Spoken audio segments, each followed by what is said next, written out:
everybody! This is Splash of Gas with Dave Weichert, a NASCAR and racing podcast. NASCAR would host its annual All-Star Weekend, this time for the first time in the land of liberty and independence, as Dover Motor Speedway hosts the NASCAR Cup Series All-Star Race. Trucks and O'Reilly Series would be in action as well. Trucks would start things off late Friday afternoon for the first time in Dover since 2020. Kaden Honeycutt looks to go back-to-back after breaking through in Watkins Glen with his first win in the series. Or would a veteran of Ty Majeski or Tanner Gray be victorious? O'Reilly will be looking to go the full distance this go-around after being rain-shortened last year in Delaware. Then for the All-Star Race for the Cup Series, plus the Pit Crew Challenge. And that's not all the racing from last weekend. ARCA would also be in action out in Toledo. Yellow flag, green flag. Discussions with Dave, interview with Massey, Fast Davies bets, paint scheme of the week, NASCAR history time, and so much more content to get through this week. We have 2 episodes in store for you all. Episode 2 will have all of our predictions for the weekend, plus full interview with O'Reilly Series driver Carson Kvapil. That and so much more on Splash of Gas this week. As always, we're sponsored by Magical Travel with Dave, aka Disney Dave Weichert, my father. He will be able to help you with all your Disney and Universal vacation needs. He can be reached at DisneyDaveW@Verizon.net. Please make sure you follow all the Splash of Gas social medias for midweek and on-track updates. Instagram, Facebook, and YouTube are all Splash of Gas with Dave Weichert. Now for the Truck Series recap. Was out in Dover Friday for the Truck Series race. Went there with Splash of Gas driver from Wall Stadium, Tyler Truex. We were there supporting another Splash of Gas driver, and that's driver of the 93, Caleb Koster. Great to be in the pits with Caleb and that crew. Big shout out to Tom and Robin out in Lot 10 and that whole camping crew. Also to Kaden and his twin brother. Great conversations with those two. Keep up your love for racing, Kaden. People like you are the reason why the sport is going to be around for a long time. Now for the recap. Trucks will be roaring to go Friday afternoon out in Dover. After qualifying, Kyle Busch would be the fastest and win the pole, followed by Ty Majeski. Busch clears and leads. Lap 2, Natalie Decker gets a penalty and unfortunately for her, has a meltdown. More on that later. Kyle Busch still leads as the laps tick down in the first stage. First and only yellow of stage 1 flies on lap 40 as Destiny Spurlock goes spinning. Most of the leaders pit under this yellow. Brendan Butterbean Queen and Cole Butcher stay out for the one-lap shootout for stage 1. Kyle Busch clears both of them on the fresher tires and wins the first stage.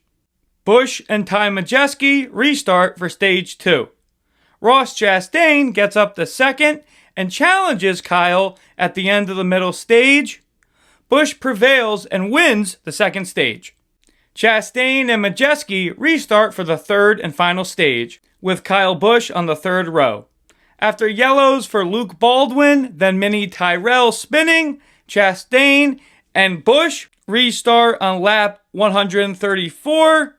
After several laps of battling each other, Kyle Busch is able to clear Ross for the lead. Chastain falls on the older tires. The rest of the race stays green and is won by Kyle Busch. Now for trivia question time. This episode's question is, what was the original name of the now Coca-Cola 600? Answer coming at the end. Now for the ARCA Series recap from Toledo. ARCA Series would be out in Toledo running on Saturday. After qualifying, Max Reeves would be the fastest. Him and Tristan McKee would start on the front row. Once the green flag dropped, Reeves would be out to an early lead while still battling McKee, but on lap 7, Max would spin from the top spot, bringing out the first yellow. McKee would then take the lead. Second yellow, which would take extra time for the foam cleanup on lap 47, involving Andy Jankowiak, Takuma Koga, and one other. McKee then still leads. After another wreck, McKee and Carson Brown restart with 80 laps to go.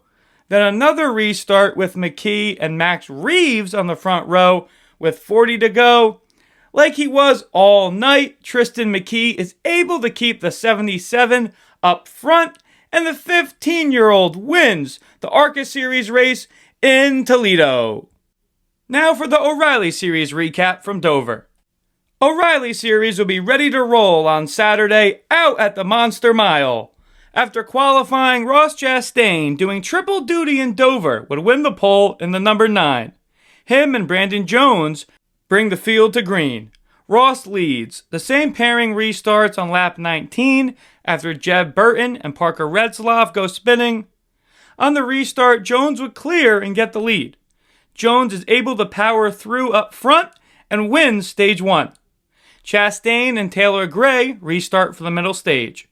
Then again, 14 laps later, after Blaine Perkins goes spinning into the wall, this time Ross would clear for the lead, with Raja Caruth and Taylor Gray slotting behind him. Rest of the stage stays green, and stage 2 is won by Ross. Jesse Love and Raja Caruth restart for the third and final stage, but they don't even make it a lap as Raja goes spinning. After 4 more wrecks on the Monster Mile, Justin Allgaier and William Sawalich restart with 33 laps to go. Allgaier clears and leads. 26 to go. Sam Mayer passes Sawalich for second. 11 laps to go. Corey Day passes Sam Mayer for second. Can Corey get to Justin? 4 to go. Day gets to the bumper of Justin Allgaier. 1 lap later, Corey Day goes high, brushes the wall slightly, but is able to make the pass for the lead. Allgaier isn't able to get past Corey, and Corey Day gets his second win this year on the O'Reilly Series. Day is really heating up. More on that on Discussions with Dave. Now the recap from the Pit Crew Challenge. In the end, the team with the fastest pit stop in the Pit Crew Challenge for the All-Star Race at Dover was the crew for the number 38 Front Row Motorsports driver Zane Smith. That crew wins the challenge and the honorary car jack and pit gun, but also they split a $100,000 check. In the celebration, one of the team members said, "Don't hurt yourself, we need you tomorrow." Well earned for that crew. Now for the All-Star Race recap. As mentioned, this is the first time that the All-Star Race would be ran at Dover Motor Speedway. This All-Star Race has a new format. All full-time drivers would start in the first 2 segments, but the final 200 laps would only have the top 26 drivers.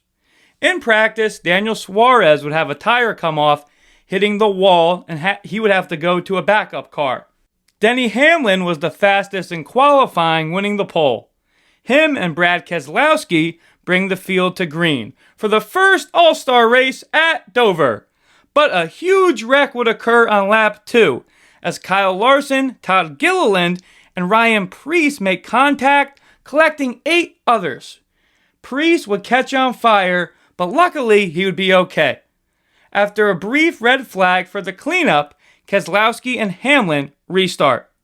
Brad clears and leads, but 12 laps later, Denny would pass him and lead. Lap 62, Carson Hocevar hits the wall, bringing out the yellow. Denny Hamlin and Bubba Wallace restart with 5 to go in the first segment. But with 2 to go, Riley Herbst gets spun by Alex Bowman, collecting 8 more drivers. Bubba Wallace would be in front of Hamlin at the time of the yellow and wins segment 1. The top 26 cars are inverted and all return to the lead lap. AJ Allmendinger and Shane Van Gisbergen restart for segment 2. After 3 wrecks, Allmendinger and Eric Jones restart on lap 132. AJ leads but is passed by Chase Briscoe 2 laps later. With 10 to go in the second segment, Tyler Reddick would start to challenge Chase for the lead. Reddick would eventually make the pass and lead, on to winning segment 2. The 26 drivers making up the final segment of the 2026 All-Star Race from Dover are Larson, Logano, Gibbs, Bell, Reddick, Suarez, SVG, Berry, Busch, Stenhouse Jr., Ty Dillon, Hocevar, Blaney, Allmendinger, Gregson, Keselowski, Bowman, McDowell, Hamlin, Briscoe, Jones, Austin Dillon, Zilich, Cendric, and Byron. Hamlin and Briscoe restart for the final segment with $1 million on the line. Briscoe jumps out to the front spot and leads. 41 laps later, Tyler Reddick gets past Chase and takes a hold of the top spot. 125 laps to go, Denny Hamlin passes him for the lead. Lap later, the planned All-Star caution flies. Hamlin and William Byron restart with 51 laps to go. Briscoe clears Hamlin and leads. 29 to go. After several laps on Briscoe's bumper, Hamlin again goes to the top spot. Could Chase overtake Hamlin one last time? 18 to go. Chase is less than a half second behind Denny. The rest of the race would stay green, and Denny Hamlin wins the 2026 NASCAR Cup Series race and $1 million at Dover. Quick look back at the predictions we made. ARCA Series from Toledo went with Max Reeves. He finishes 11th. Trucks, Tanner Gray comes home 16th. O'Reilly tapped Justin Allgaier. He brings it back P2 behind Corey Day. For the All-Star Race, I went with Denny Hamlin. He takes home Miles the Monster and $1 million at the Monster Mile for the All-Star Race. Now for yellow flag, green flag ARCA, the 15-year-old Tristan McKee, victorious again on the ARCA level. Yellow flag, trucks. If you haven't heard, Natalie Decker unfortunately has a full-on meltdown on the radio during the truck race. She gets black flag, pulls out. Caleb Koster was parked close to the trailer of the 22, and she got out of the truck and pretty much just walked away. And her crew members were literally saying, well, there she goes. Green flag trucks. KFB, Kyle Busch, back to his winning ways in Delaware. Yellow flag O'Reilly. After qualifying 5th and standing out at Dover last year, tough end to his day, Taylor Gray finishes 32nd. Green flag O'Reilly, Corey Day. He's just getting started on his season, I believe, and gets back into victory lane for the second time this year. Yellow flag Cup. Dover is a wonderful track and produces some great racing. All-Star Race needs to be raced underneath the lights. Yellow flag to NASCAR, bring it back to a track that has lights. Dover puts on a great Cup Series, points-paying performance. Bring that back, please. Green flag, Cup. Denny Hamlin gets the win, but green flag to Connor Zilich. The rookie brings home the 88 to a 5th place finish. Now for Discussions with Dave, Part 1. Our initial thoughts on the All-Star Race being hosted at Dover, and of course the new All-Star format. Getting right into it with the new format.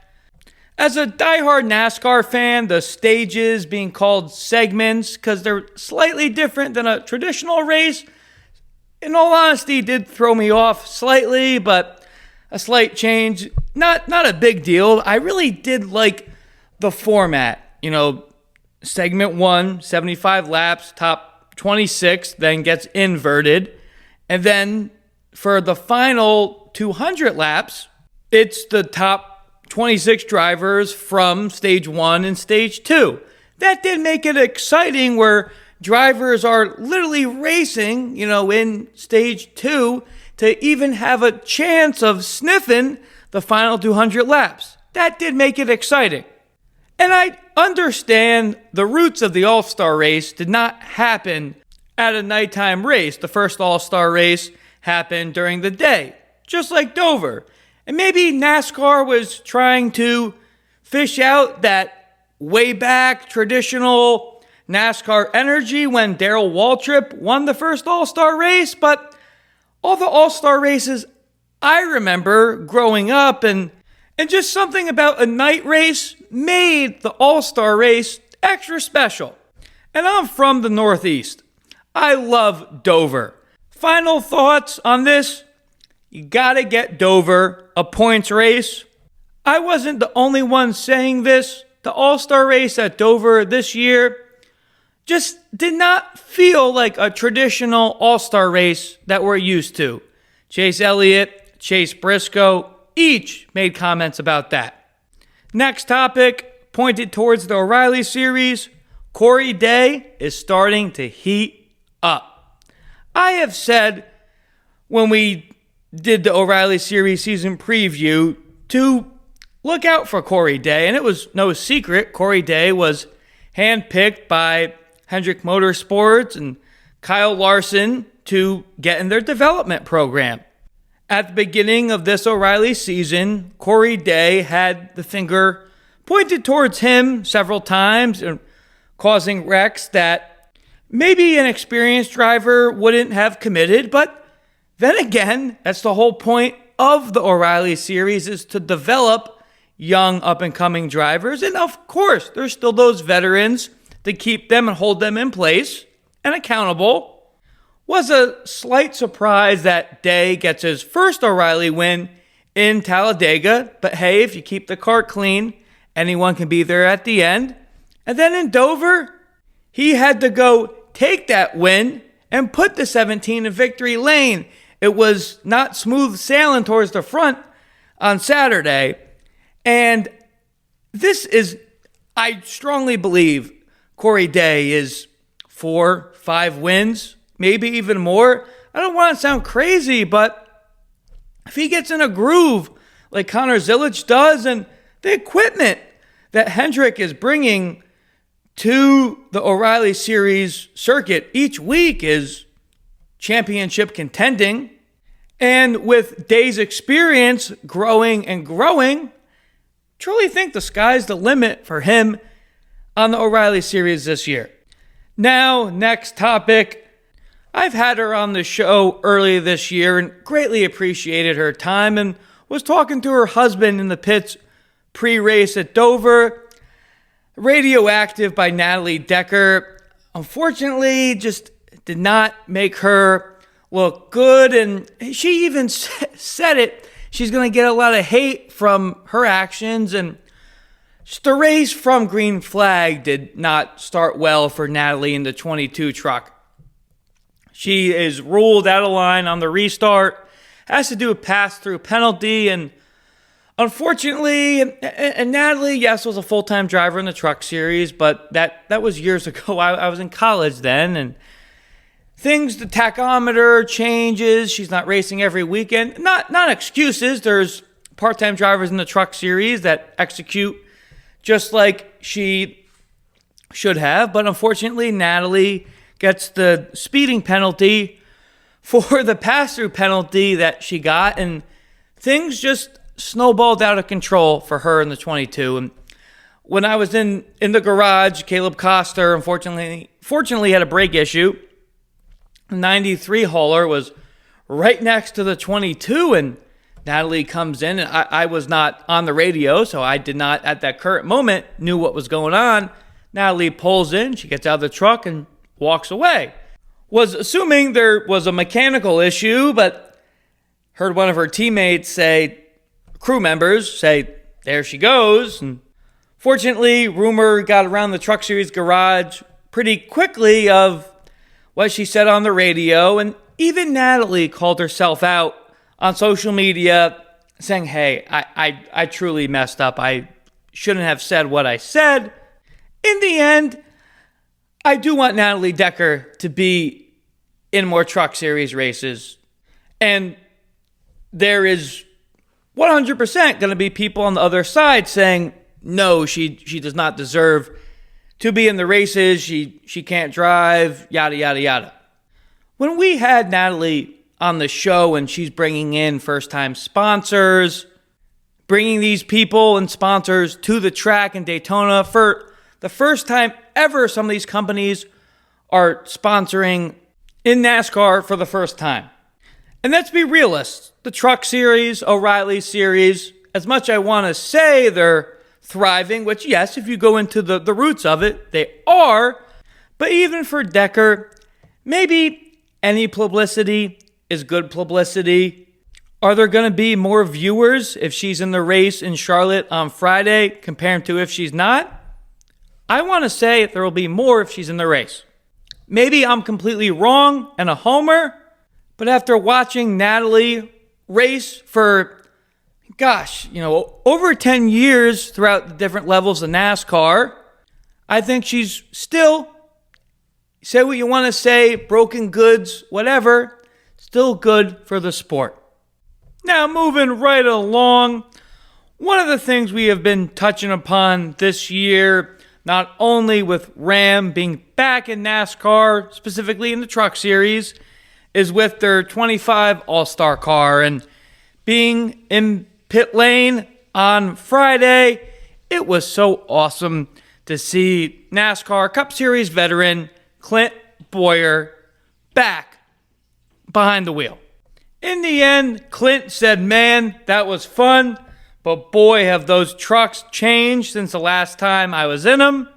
Might have not been the, top 10 that he might have wanted and many did want for him, but all in all, drivers like Tony Stewart, Clint Bowyer, yes, they might not have the smoothest day on track in the Truck Series coming back, but as a NASCAR fan, it is just so great to see some of these older drivers have the opportunity to be back behind the wheel. Last topic on Discussions with Dave, part 1. We were talking about the same topic last episode. Who will replace Alex Bowman if Hendrick, per se, does not re-sign him? We know at the end of 2026, Alex Bowman's contract with Hendrick, driver of the 48 car, will be up. As I said last episode, not a knock at Bowman, and it really stinks that he had, the injury last year, the back injury from, the sprint car crash. Then this year, the issues that the vertigo led into, missing, I believe it was 4 races in total. The writing on the wall is starting to look like that Hendrick is going to part ways with Alex Bowman. And last week we were saying between Corey Day, Jesse Love, who would be the best to replace him. In the end, I said Jesse Love. I think that would be the best viable option if you're looking for production in, 2027, 2028. Probably get that most likely from Jesse Love. But now I'm eating my words after, Corey Day wins in Dover. But another option that Freddie Kraft from the Dale Jr. download said was, what happens if Hendrick buys out Connor Zilich's contract from Trackhouse? That is something I thought about, but why would Trackhouse ever consider the buyout of Zilich's contract?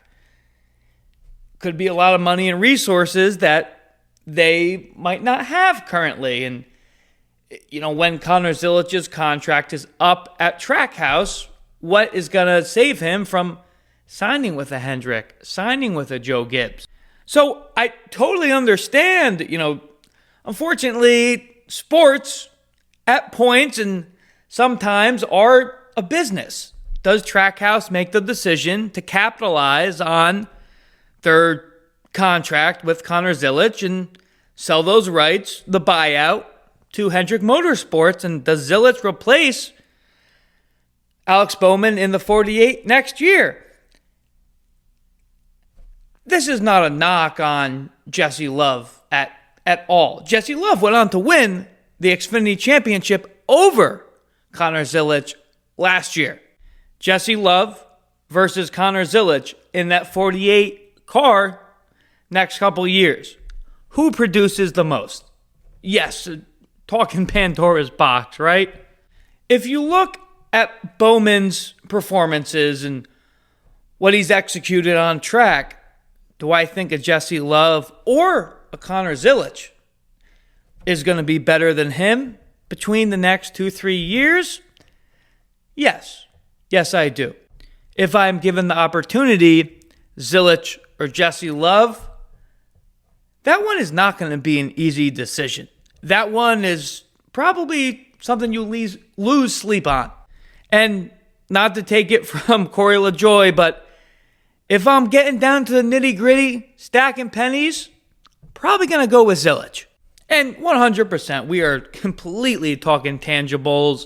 This is up in the air. Hendrick could just sign Bowman to an extension, and this conversation would be completely stricken out. Definitely good arguments on either driver's side. Wanted to touch upon it, being that conversation isn't the mainstream. Now for paint scheme of the week. A little bit more than one paint scheme was announced at Hendrick Motorsports for the Coca-Cola 600. All four of their cars will have an America 250 paint scheme. It might be a little bit difficult for the sponsors, but celebrating the independence of America for 250 years, 100% trumps that. And man, these red, white, and blue patriotic cars, I think, are going to look awesome underneath the lights in Charlotte Sunday night. Now for NASCAR history time. Throwback Coca-Cola 600, World 600 time. The inaugural race, 1960, the first running of what is now the Coca-Cola 600, marked the debut of Charlotte Motor Speedway and the beginning of one of NASCAR's most prestigious events, the then World 600. That day, Joe Lee Johnson captured the inaugural victory, conquering a demanding 600-mile race that tested both driver and machine, setting the tone for the event's enduring legacy of endurance and excellence. Dale Earnhardt's first Coca-Cola 600 win, 1986. Dale Earnhardt, known as the Intimidator, finally conquered his home track of Charlotte with a hard-fought victory in the Coke 600, showcasing his trademark aggressive style and determination. Earnhardt powered his iconic 3, further cementing his status as one of the sport's most formidable competitors. Now our interview with driver Mason Massey. If you're newer to the show, in past interviews, Mason and I have talked about each of our struggles with growing up with stuttering, and where my main hobby is talking about my favorite sport in NASCAR. Sometimes I still struggle with that. Having a competitor in the sport, a driver in Mason, where we can share our experiences about managing and overcoming each of our stutters, has meant a lot to me. I really hope you appreciate the conversation I had with Mason. Next guest we bring back on the Splash of Gas was victorious earlier this season on the ARCA West Series at Kern Raceway is Mason Massey. Thanks for joining the show again, Mason, and congratulations on the win. Happy to be here, man. I appreciate it. Yeah, of course. Always appreciate your time. Before we get into this season's action, last year you run 13 O'Reilly Series races with Alpha Prime in the 45, 2 top 20s, 7 top 25s, plus the Truck Series P13 finish in New Hampshire. How would you sum up your 2025 season? I'd say it was good. I learned a lot. I was able to go to some fun tracks. Able to go to a couple tracks I've never been to. So it's always good.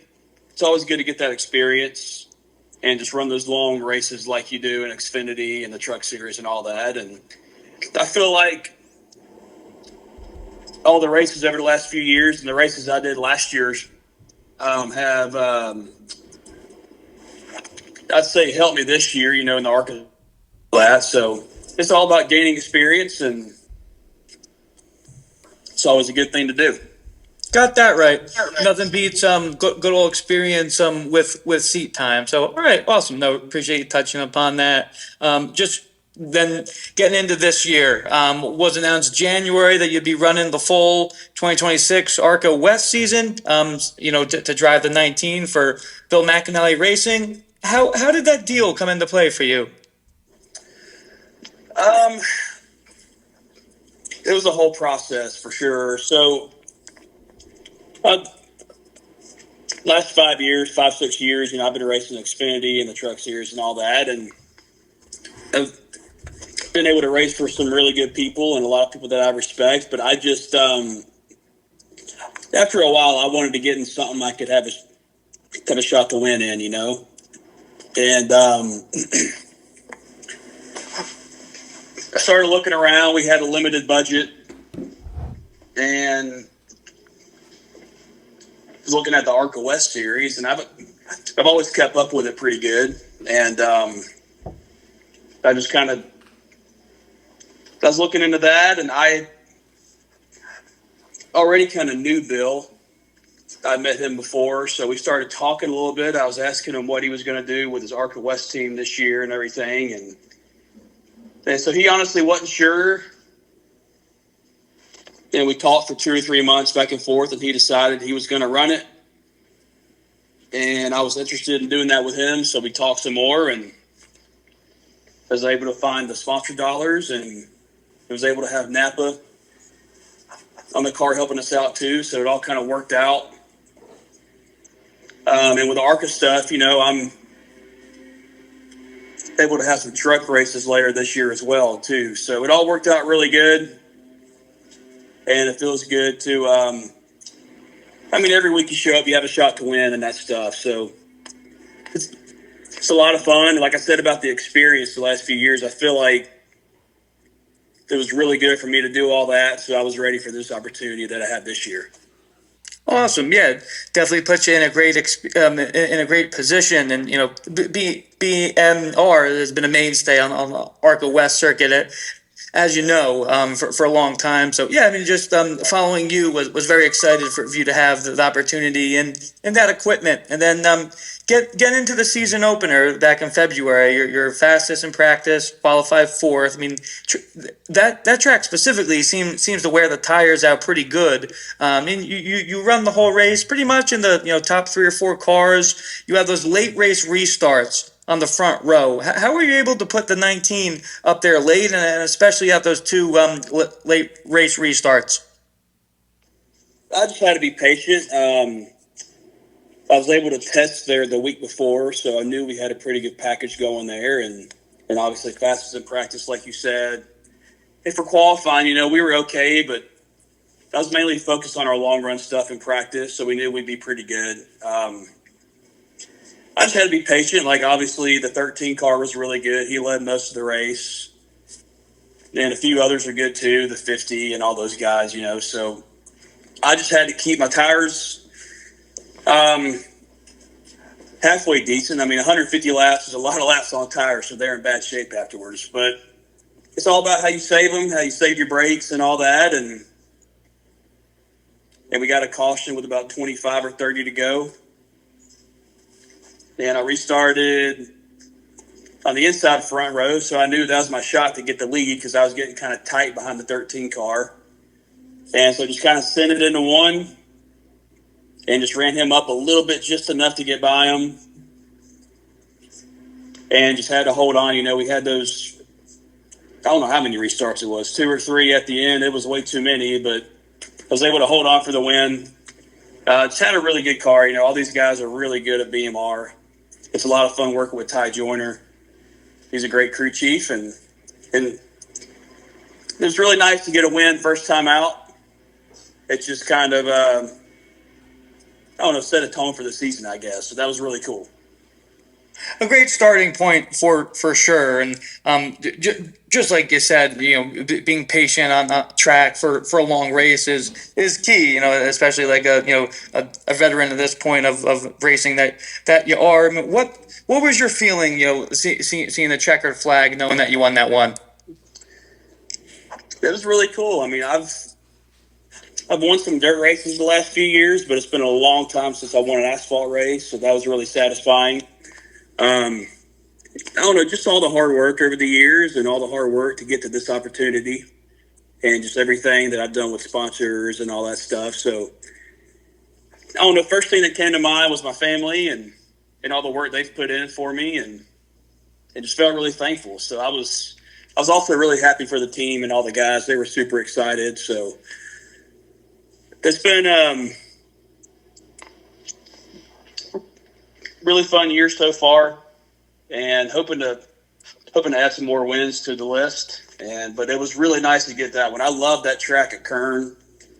It's a really fun track, so I'll be looking forward to going back there later this year.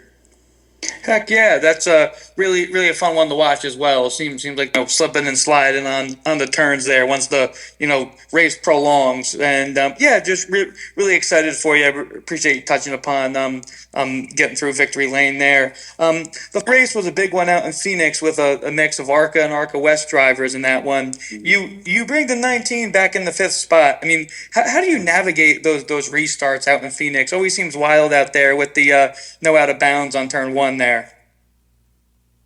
It's wild for sure. I mean, like, you're 5 or 6 wide going through the front straightaway there. I think I've raced there 2 or 3 times in Xfinity, so I think that experience with restarts there helped me a lot.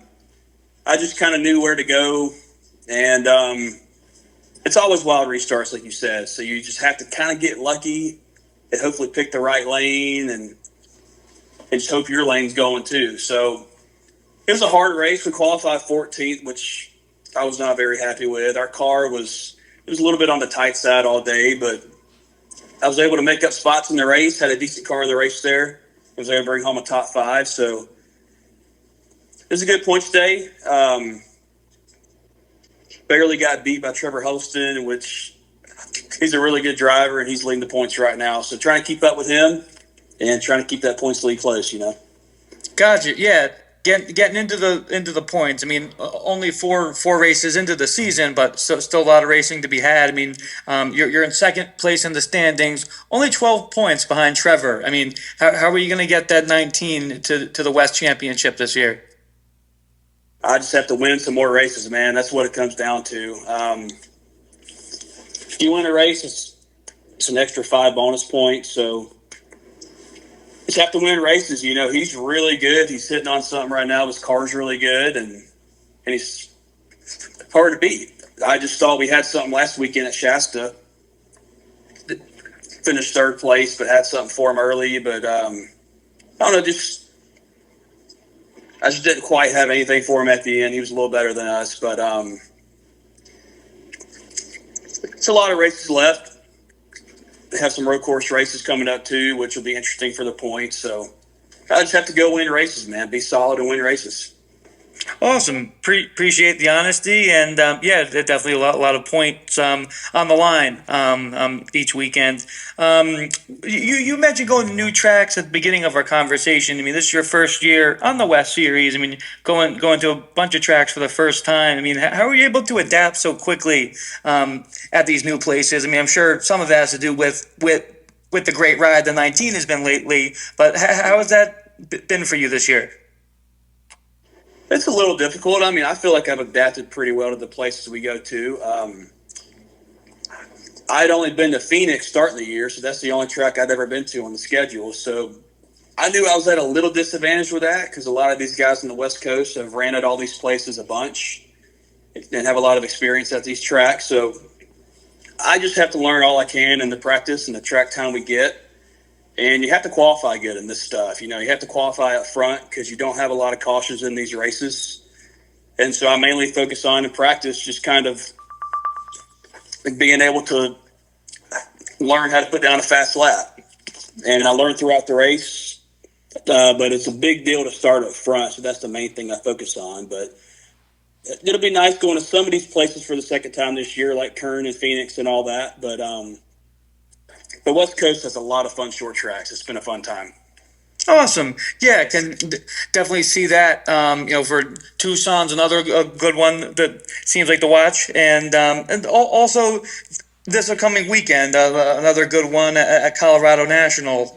We'll be watching that one on Flow for sure. How are you expecting this weekend to go for you, man? Hopefully good. It's the Napa Auto Care 150. And obviously I'd love to win that race, but I watched the race from last year.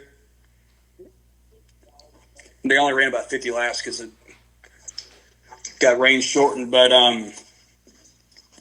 it's a really bumpy track from what I've seen, and it's a lot of fun. It looks like, there's about 2 lanes there, and just kind of focusing on what I need to do, like I said, to put down a fast lap there and everything. It's a little difficult because almost all these tracks are not on iRacing, and that's what I use to practice normally. So I'm just watching the races back from other years, last year and a couple of years ago and stuff, and just trying to learn all I can.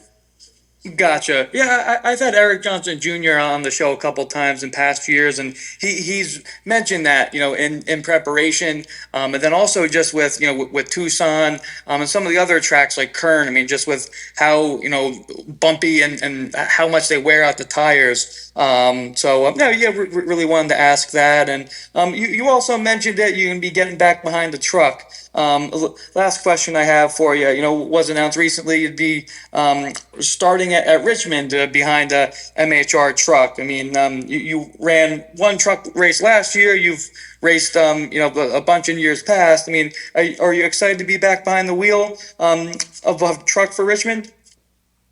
I'm looking forward to it. Richmond's a really fun track. I've always loved going there.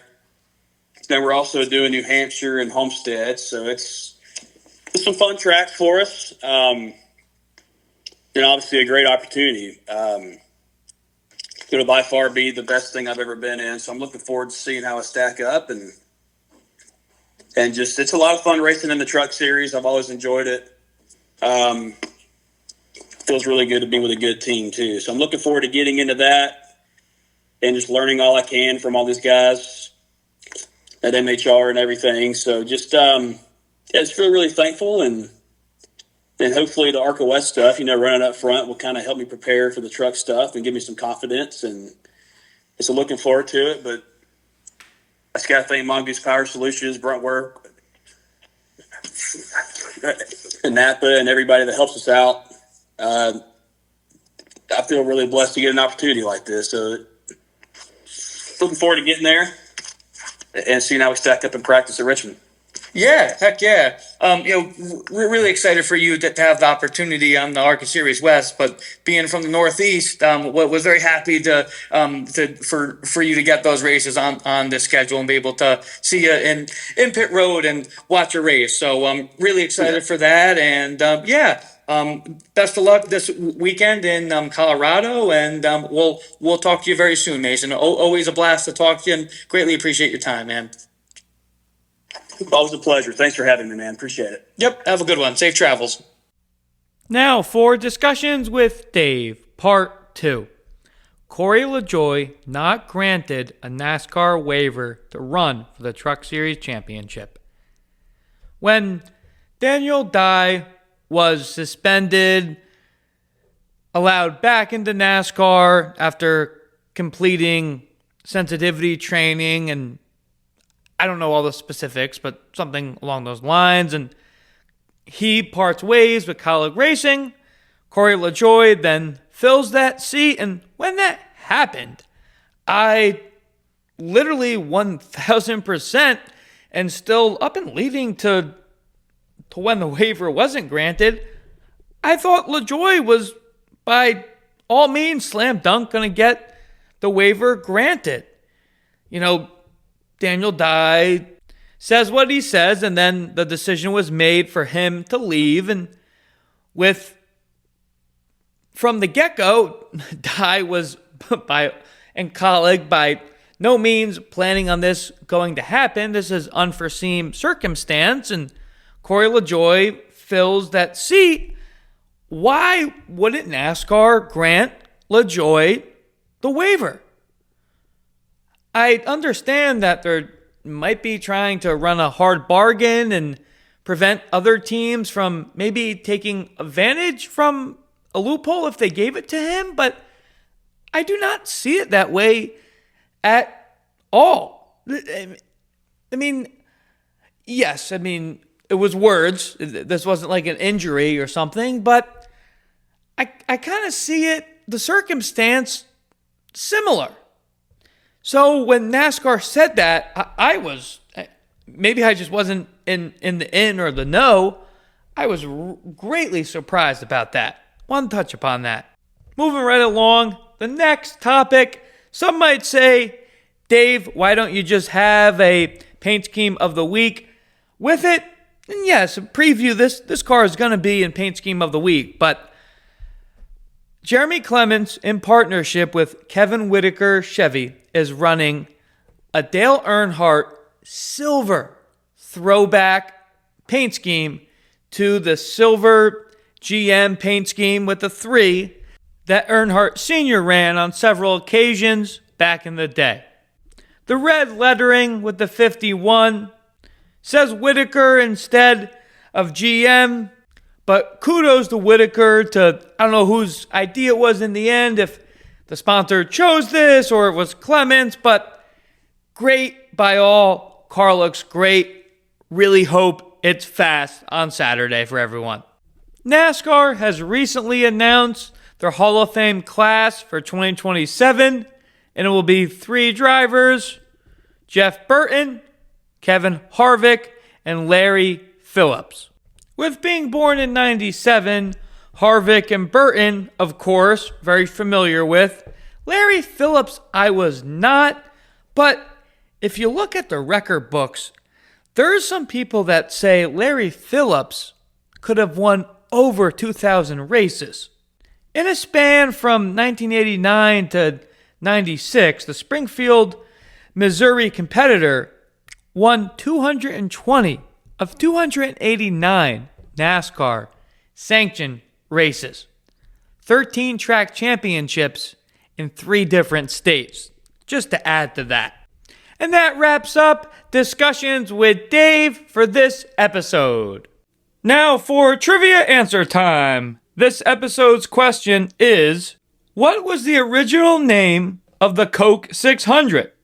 Answer: the original name of the Coke 600, starting back in 1960, was the World 600. And this brings us to the end of episode 1 for the week. Just like I said, still so much more content to share. Tune into the second episode for all of our predictions from Charlotte for the trucks, O'Reilly, and of course the Coca-Cola 600, the longest race of the year. And can't forget the Indy 500. Tune in for my thoughts on that one. As always, we're sponsored by Magical Travel with Dave, aka Disney Dave Weichert, my father. He will be able to help you with all your Disney and Universal vacation needs. He can be reached at DisneyDaveW@Verizon.net. Please make sure you follow all the Splash of Gas social medias for midweek and on-track updates. Instagram, Facebook, and YouTube are all Splash of Gas with Dave Weichert.